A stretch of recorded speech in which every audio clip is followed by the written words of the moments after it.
Yan katambayan, oh, yung ating mga sisi, oh, bibilin sa atin ni Sir Jimmy. So yan, 94 lang po yung available instead of 100.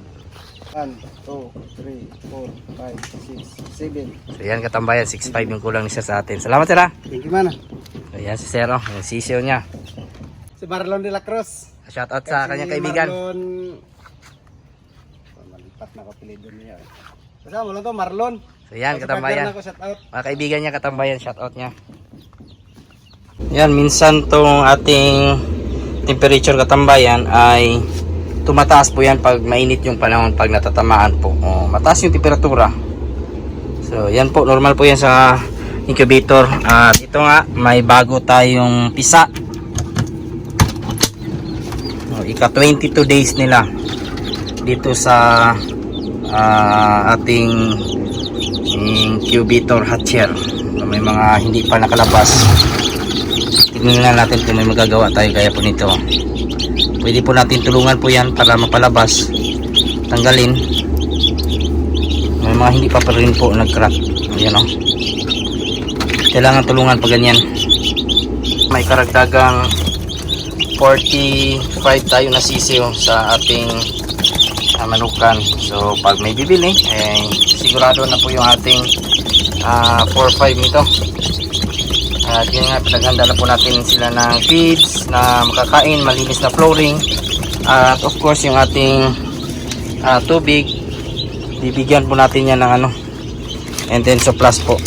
So yan, ihalo natin electrolytes.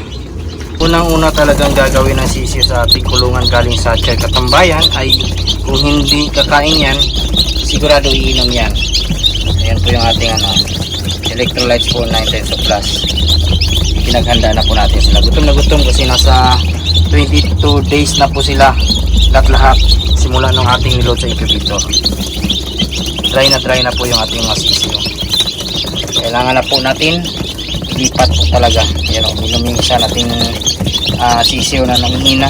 At least makabalik pa yan, makarecover pa. Isang panibagong video na naman po tayo ngayong araw mga katambayan. At yan po, magandang araw po sa ating lahat. Tayo po, nung bata tayo ay may sarili po talaga tayong mga pangarap sa buhay. At yung pinangarap ko po dati ay maging pulis po talaga. Yun nga lang, hindi natuloy. At dito ngayon ay nagpa-farm po tayo ng manok. Pero nung bata pa po talaga ako, high school, nag-alaga na po talaga ako ng mga hayop. Gaya po ng manok at saka pato. So yan po yung aking unang hayop po na inalagaan, at sa panahong iyon ay masasabi ko po talaga na may kita po sa farming. May kita po sa manok kasi nabibenta din po ako ng manok dati nung high school pa po tayo. Gamit yung ating kita, tinutustusan natin yung ating mga alagang manok at saka pato. So ganun po yung aking buhay po nung naging high school po ako. At ngayon po marami na rin po tayong mga naging na-encounter na mga kaibigan, mga pulis, army, military, at trabaho po nila. Pagkatapos nilang magretiro, babalik po sila sa farming, sa pagpa-farm. Ganun karaniwan yung ating na-encounter po na magpa-farm po. At masasabi ko po talaga na may kita po sa farming. O kung ano mang aalagaan nyo po o itatanim, sigurado may kita po. So yan po yung mga napuntahan po natin na encounter mga kaibigan na kanilang mga saloobin. So sa atin ngayon, nakita ko po talaga na may kita po sa farming, sa ating pagmamanok. May mga kaibigan din naman po tayo ng mga nag-alaga po ng kambing. Dati po may kaibigan tayo napuntahan na vlog na isang pulis at kumikita po sa pag-aalaga po ng kambing, pagpa-farm, pagpaparami. At napakarami po. At talagang masasabi ko po na sa farming, kahit ano pong mga klaseng pagpa-farm, sigurado ay kikita ka po basta gustuhin nyo lang po talaga. Sa atin ngayon, hanggang ngayon ay ito, nag-aalaga tayo ng manok. Sa mga kaibigan din po natin na nag-abroad, marami din po nagko-comment sa atin na pagbalik nila ay magpa-farm po sila. So ganun po ang mga sentimento po nila. Pagkatapos lang mag-ipon ng pera po ay papasukin po yung farming. So sa farming po talaga, masasabi ko po basta may puso ka po sa pagtatanim, pag-aalaga, may lupa po tayo, sigurado po maihahain ka po sa iyong pagkainan. May mauulam ka po. Hindi rin naman po masama na magtrabaho po tayo at magpa-farm din po. So may mga ganun po tayong mga kaibigan na while nagtatrabaho po sa gobyerno, sa isang kumpanya, ay meron din po silang tinutustusan po ng mga hayop o mga tanim, extra income po. So hindi rin naman po kailangan na mag-quit po sa job, sa trabaho para mag-farm lang po. Pwede po natin gawing extra income po yung pagtatanim ng mga gulay, mga talong, okra o mais o kahit anong makain po na tinatanim. Pwede natin gawin po yan para magkaroon tayo ng kita. Pwede rin po sa hayop, mag-alaga tayo ng baboy. Pwede tayo mag-finance para gawing panghanap buhay. So napakadami pong pwedeng pagkakitaan po sa farm. Yun nga lang yung ating pinili, yung ating manok. Kasi yan po yung pinaka madaling alagaan. Hindi po kailangan ng malaking area. At simple lang po, basta siguraduhin lang po natin kung ano po yung mga alagaan po natin ng mga manok. Madami kasing klaseng manok po dito sa Pilipinas. Lalo na po yung mga native po. So maraming klase din po na native. Merong Uluwano, merong Darag. At yung karaniwan natin na alaga ngayon na pinaparami ay yung ating mga heritage chickens po. Mga Rhode Island, mga Decal Brown, Black Astor, Bardrack. Pwede po lahat-lahat, basta siguraduhin lang po natin na pag tayo po mag-alaga, dapat mag-research po tayo bago tayo pumasok po sa isang negosyo, sa isang farming.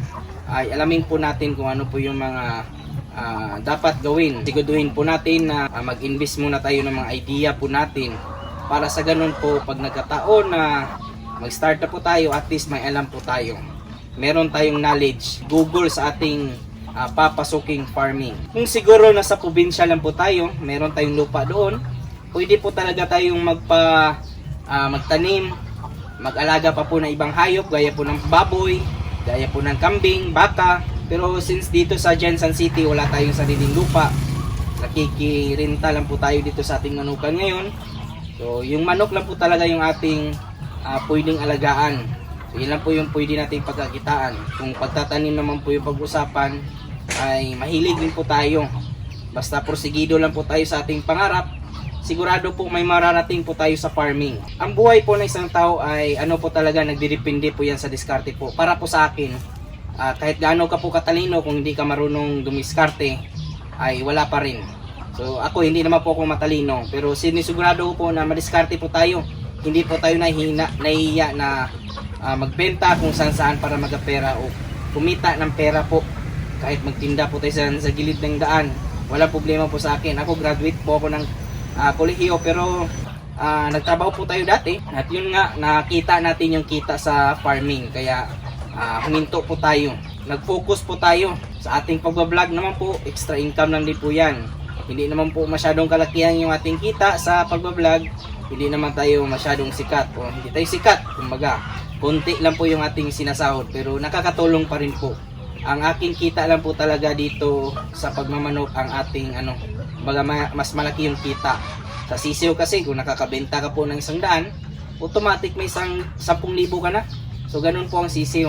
Napakabilis po i-produce. Pwede ka lang bumili po ng fertilizer at saka incubate nyo po kung kulang ang inyong nakukulitang itlog sa inyong manukan. So ganun lang ang pagmamanok. Sa pagtitinda naman po ng mga gulay, pag-alaga, ay tanim lang po. Kung may lupa ka, kahit maliit lang yung area nyo po na hindi na ginagamit, kung mahilig ka sa pagtatanim, pagpa-farm ng mga gulay, pwede nyo po yung gawin. Kikita ka rin po. Dati nga sa ating manukan katambayan ay bago po naging manukan, tinaniman po yun ng mga okra po, gulay. So yung okra po ay sa ating kaibigan doon na nagbantay noon, ay kumikita po ng 100 kada araw sa pangungulikta po ng okra. Pagbibenta sa mga kapitbahay. So yun yung mga diskarte niya po para kumita din po ng extra income sa bakanting lote po, pagtatanim ng mga gulay. Yan na po ngayong araw mga katambayan, at nagpapasalamat po tayo sa ating mga kaibigan po na nakapanood po nating mga videos, mga bago po natin subscribers and viewers.